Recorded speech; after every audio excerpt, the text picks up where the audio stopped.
ಕಾಂಗ್ರೆಸ್ ಆಡಳಿತಕ್ಕೆ ಬಂದಂತಹ ದಿನದಿಂದಲೂ ಕೂಡ ಸಿಎಂ ಡಿಸಿಎಂ ಕೂಗು ಬದಲಾಗ್ತಾರೆ ಅನ್ನುವಂತಹ ಕೂಗು ಆಗಾಗ ಕೇಳಿ ಬರ್ತಾ ಇತ್ತು, ಆಮೇಲೆ ತಣ್ಣಗಾಗ್ತಾ ಇತ್ತು. ಇದೀಗ ಕೂಡ ಅದು ಮಾತಿಗೆ ಮಾತು ಏಟಿಗೆ ಎದುರೇಟು ಅನ್ನೋ ರೀತಿಯಲ್ಲಾಗಿದೆ. ಜುಲೈನಲ್ಲಿ ಒಂದು ದೊಡ್ಡ ಮಟ್ಟದ ತಲೆದಂಡ ಆದ್ರೂ ಆಗ್ಲಿ ಅನ್ನೋ ಲೆಕ್ಕಾಚಾರಕ್ಕೆ ಎಐಸಿಸಿ ಬಂದಿದೆ ಅಂತ ಮಾಹಿತಿ. ಪಕ್ಷದ ಶಿಸ್ತು ಮೀರಿ ಮಾತಾಡ್ತಾ ಇರೋ ಸುಮಾರು 3-4 ಜನರಿಗೆ ಕ್ರಮದ ನೋಟಿಸ್ ಜಾರಿ ಬಗ್ಗೆಯೂ ಕೂಡ ಬಹುತೇಕ ಕೊಡ್ತಾರೆ ಅನ್ನೋ ಮಾಹಿತಿ ಇದೆ. ರಾಜ್ಯದಲ್ಲಿ ಒಬ್ಬ ನಾಯಕರ ತಲೆದಂಡದ ಮೂಲಕವೇ ಶಿಸ್ತು ಬರೋದಾದ್ರೆ ಅದು ಕೂಡ ಆಗೋಗ್ಲಿ ಅನ್ನೋ ಮೆಸೇಜ್ ಎಐಸಿಸಿ ಇಂದಲೇ ಕೊಡಲಾಗಿದೆ ಅಂತ ಮಾಹಿತಿ. ಡೆಲ್ಲಿ ಅಂಗಳದಲ್ಲಿ ರಾಜ್ಯ ಕಾಂಗ್ರೆಸ್ ನಾಯಕರಿಗೆ ಎಐಸಿಸಿಯಿಂದ ಸ್ಪಷ್ಟ ಸಂದೇಶ ಕೊಟ್ಟಿದ್ದು, ಮುಂದಿನ ಬೆಳವಣಿಗೆ ಕಾದು ನೋಡೋಕೆ ಹೇಳಲಾಗಿದೆಯಂತೆ. ಸಚಿವರೇ ಆಗ್ಲಿ ಶಾಸಕರೇ ಆಗ್ಲಿ ಶಿಸ್ತು ಮೀರಿ ಮಾತಾಡಿದ್ರೆ ಅವ್ರ ವಿರುದ್ಧ ಮುಲಾಜಿಲ್ದಂಗೆ ಕ್ರಮ ತಗೊಳ್ಳಿ ಅಂತ ಸಂದೇಶವನ್ನ ಸಚಿವರೇ ಮೀರಿದ್ರೂ ಪರವಾಗಿಲ್ಲ, ಬರೀ ಶಾಸಕರಲ್ಲ ಸಚಿವರೇ ಮೀರಿದ್ರು ಅಷ್ಟೇ ಮುಲಾಜಿಲ್ದಲ್ಲೇ ಕ್ರಮ ತಗೊಳ್ಳಿ ಅಂತ ಎಐಸಿಸಿಯಿಂದ ಒಂದು ಸ್ಪಷ್ಟವಾದ ಮಾಹಿತಿ ಬಂದಿದೆಯಂತೆ, ಮೆಸೇಜ್ ಬಂದಿದೆಯಂತೆ. ಜುಲೈನಲ್ಲಿ ಸಚಿವರೊಬ್ಬರ ತಲೆದಂಡದ ಮೂಲಕವೇ ಶಿಸ್ತು ಕ್ರಮ ಆಗೋದಾದ್ರೆ ಅದಕ್ಕೂ ಹಿಂದೇಟು ಹಾಕೋದು ಬೇಡ ಅನ್ನೋ ಮೆಸೇಜ್ ಇದೆ. ಅಂದ್ರೆ ಯಾರಿಗಾದ್ರೂ ಪನಿಷ್ಮೆಂಟ್ ಆದ್ರೆ ಅಲ್ವಾ ಉಳ್ದವ್ರು ಬಾಯಿ ಮುಚ್ಕೊಂಡು ಸ್ವಲ್ಪ ತಮ್ಮ ಹಿಡಿತದಲ್ಲಿ ಮಾತಾಡಬೇಕು ಅಂತ ಗೊತ್ತಾಗೋದು. ಅದಕ್ಕೆ ಮುಂದಾಗ್ತಾ ಇದ್ದಾರೆ.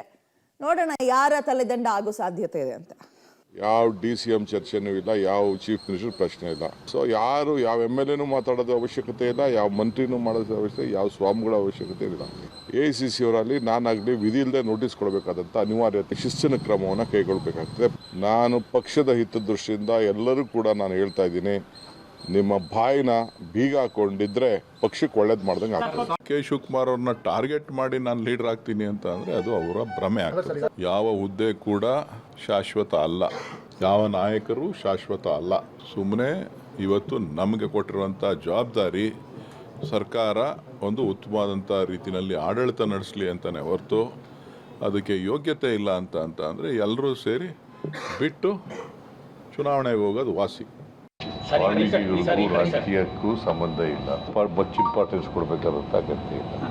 ಯಾರು ಮತ್ತೆ ಚೀಫ್ ಮಿನಿಸ್ಟರ್ ಆಗಬೇಕು ಅಂತ ತೀರ್ಮಾನ ಮಾಡೋರು ಯಾರು? ಶಾಸಕರು ಮತ್ತೆ ಹೈಕಮಾಂಡ್ ತೀರ್ಮಾನ ಮಾಡೋದು.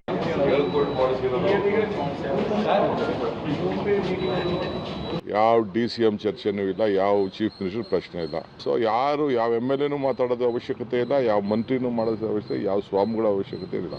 AICC ಅವರಲ್ಲಿ ನಾನಾಗಲಿ ವಿಧಿ ಇಲ್ಲದೆ ನೋಟಿಸ್ ಕೊಡಬೇಕಾದಂಥ ಅನಿವಾರ್ಯತೆ ಶಿಸ್ತಿನ ಕ್ರಮವನ್ನು ಕೈಗೊಳ್ಳಬೇಕಾಗ್ತದೆ. ನಾನು ಪಕ್ಷದ ಹಿತದೃಷ್ಟಿಯಿಂದ ಎಲ್ಲರೂ ಕೂಡ ನಾನು ಹೇಳ್ತಾ ಇದ್ದೀನಿ, ನಿಮ್ಮ ಬಾಯಿನ ಬೀಗ ಹಾಕೊಂಡಿದ್ರೆ ಪಕ್ಷಕ್ಕೆ ಒಳ್ಳೇದು ಮಾಡ್ದಂಗೆ ಆಗ್ತದೆ. ಕೆ ಶಿವಕುಮಾರ್ ಅವ್ರನ್ನ ಟಾರ್ಗೆಟ್ ಮಾಡಿ ನಾನು ಲೀಡರ್ ಆಗ್ತೀನಿ ಅಂತ ಅಂದರೆ ಅದು ಅವರ ಭ್ರಮೆ ಆಗ್ತದೆ. ಯಾವ ಹುದ್ದೆ ಕೂಡ ಶಾಶ್ವತ ಅಲ್ಲ, ಯಾವ ನಾಯಕರು ಶಾಶ್ವತ ಅಲ್ಲ. ಸುಮ್ಮನೆ ಇವತ್ತು ನಮಗೆ ಕೊಟ್ಟಿರುವಂಥ ಜವಾಬ್ದಾರಿ ಸರ್ಕಾರ ಒಂದು ಉತ್ತಮವಾದಂಥ ರೀತಿಯಲ್ಲಿ ಆಡಳಿತ ನಡೆಸಲಿ ಅಂತಲೇ ಹೊರತು ಅದಕ್ಕೆ ಯೋಗ್ಯತೆ ಇಲ್ಲ ಅಂತ ಅಂದರೆ ಎಲ್ಲರೂ ಸೇರಿ ಬಿಟ್ಟು ಚುನಾವಣೆಗೆ ಹೋಗೋದು ವಾಸಿ.